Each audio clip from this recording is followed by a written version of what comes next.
နေ့တော့ကျွန်တော်တို့ပကံဟိုင်ပုတ်ပါကိုသွားမှာပေါ့နော်ပုတ်ပါအမှန်တော့ပုတ်ပါမှာအိပ်ဖို့ပဲပကံမှာကိစ္စလေးတစ်ခုရှိရတယ်မအိပ်ဖြစ်ပါဘူးအားနဲ့ကျွန်တော်တို့ပုတ်ပါကိုလေသွားပါမယ်ပုတ်ပါမောင်နေ resort ကိုပုံစံလုပ်ထားပြီးမယ်မတဲပြတဲ့အတွက်သွားတော့လေပါမယ် coffee တောက်မယ်ရေကူးမယ်ပြီးရင်တော့ကျွန်တော်တို့ပကံကိုစောသီးပြန်ပါမယ်အဲ့အတွက်ကျွန်တော်တို့ပြတ်တာပတ်ဆက်လန်သွားနေပါပြီလမ်းမှာတော့လို့ကောင်းကင်လေးရသာသာကြည်ရင်းနေပါပဲခုနားမှာတော့မောင်လေးရေဆိုတာပါဆိုတာတွေ့ပါတယ်ရောက်ပါပြီကျွန်တော်ပုတ်ပါမောင်တိန် resort ကိုရောက်ပါပြီဒီနေရာကတော့ကျွန်တော်တို့ရှုခင်းကိုခံစားလို့ရတဲ့နေရာလေးပေါ့နော်ခုံနှန်းလေးချထားတယ်ဟိုနောက်မှာဘားလို့ပုံစံမျိုးရှိပါတယ်အဲ့မှာလည်းမှာတောက်လို့ရတယ်ဒီနေရာကလည်းရှုခင်းတော်တော်လေးလှတဲ့နေရာပါကျွန်တော်ပုတ်ပါတောင်ကြီးကိုမြင်နေရပါပေါ့နော်ဟိုဘက်ကိုဆက်သွားမယ်ဆိုရင်တော့ကျွန်တော်ဒီနေရာကလည်းတပတ်ရရင်တော်လှမဲ့နေရဗျဒီကွင်းလေးရတယ်လှုပ်ထားတာကိုဘယ်လိုပြောမလဲ universe လို့ဘာလို့ပေါ့ကျွန်တော်အခုဆိုရင် coffee တောက်ပါမယ် coffee တောက်တဲ့နေရာကတော့ရှီနားလေးမှာပါ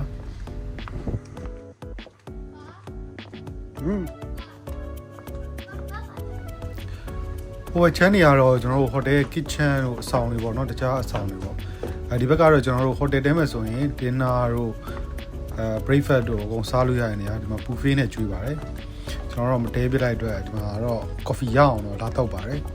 ဒီနေရာကလည်းကျွန်တော်တို့ပုတ်ပါတောင်ကိုကြီးလို့ရပါတယ်ပုတ်ပါတောင်ရဲ့အလှကိုကြီးလို့ရတယ်ဒါပုတ်ပါတောင်ပါဒီဘက်ဒီပုတ်ပါတောင်မျက်နှာမူထားတဲ့အခန်းတွေလည်းရှိရပြအခန်းတွေကတော့10ခန်းလောက်ပဲရှိရလို့ပြောတယ်ဈေးကတော့နည်းနည်းတော့ရှိရပါတော့သူ့မှာ garden view ရယ် mountain view ရယ်ဒီပုတ်ပါတောင် view ရယ်ဆို view က3ခုလောက်ရှိအခုဆိုရင်ကျွန်တော်တို့ရေဦးကန်ကိုသွားနေပါပြီသူကပဲသူ့ကဘာလေးလို့ဖြစ်ပြီးတော့သူ့နေရာမှာအေးစိတ်နေရ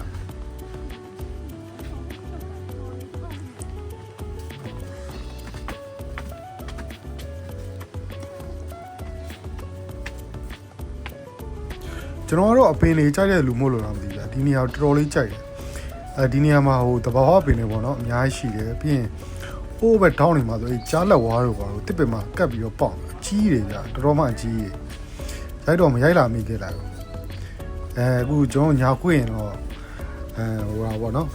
ရေကူးကန်ရပါပြီဒါကျွန်တော်ကြိုက်ဆုံး spot လေးပေါ့ရေကူးမယ်ဒီမှာဆိုလဲပုတ်ပါတောင်မြင်နေရပါတယ်ဒါပေမဲ့တကယ်တမ်းရေကူးမယ်ဆိုတော့လေကြကြမကူးနိုင်ဘူးဗျအေးလွမ်းကြီးလို့နိုင်ခွက်အနေနဲ့ပြန်တက်လာပါတယ်ဒီဘော်တက်မယ်ဆိုရင်တော့ကျွန်တော် reception ပါဒီ hotel နဲ့အနီးဆုံးနေရာကတော့ရွှေသမင်ချန်တို့ပါလို့ရှိပါတယ်ဒါပေမဲ့ကျွန်တော်တို့မသွားပြတော့ပါဘူးကျွန်တော်ပကံအောင်သွားပြန်တာနောက်ကျမှဆိုလို့အခုဆိုရင်ကျွန်တော်ပုတ်ပါတောင်သွားပါမယ်ရောက်ပါပြီပုတ်ပါတောင်မှာဗျာမြောက်တွေကအလူရှင်တွေမလာတဲ့အတွက်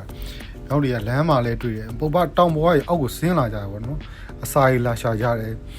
ကျွန်တော်ကားပေါ်ခေါင်မိုးပေါ်တော့တစ်ကောင်နှစ်ကောင်ခုံဆင်းလာသေးတယ်ဗျဒါစတွေ့ရပါပြီပုတ်ပါတောင်မှာကျွန်တော်တို့ဟိုပုတ်ပါတောင်ထိတ်တီတော့မတက်ပါဘူးအဖဘုံမင်းကောင်နန်းအောင်ပဲမျိုးသမီးသွားဖူးမယ်ပြီးရင်ကျွန်တော်ပြန်မယ်ပေါ့နော်ပကံအောင်ပြန်မယ်ပေါ့ဒါပုတ်ပါတောင်ရဲ့အဝင်မဟုတ်ဘူးပေါ့နော်ဖျားဘူးကလည်းတော်တော်ဒီရက်ပိုင်းမှာတော်တော်နည်းပါတယ်နည်းအတွက်ကျွန်တော်တို့နောက်တွေအတွက်အစာရည်စာနည်းနည်းရှားလာတယ်ပေါ့နော်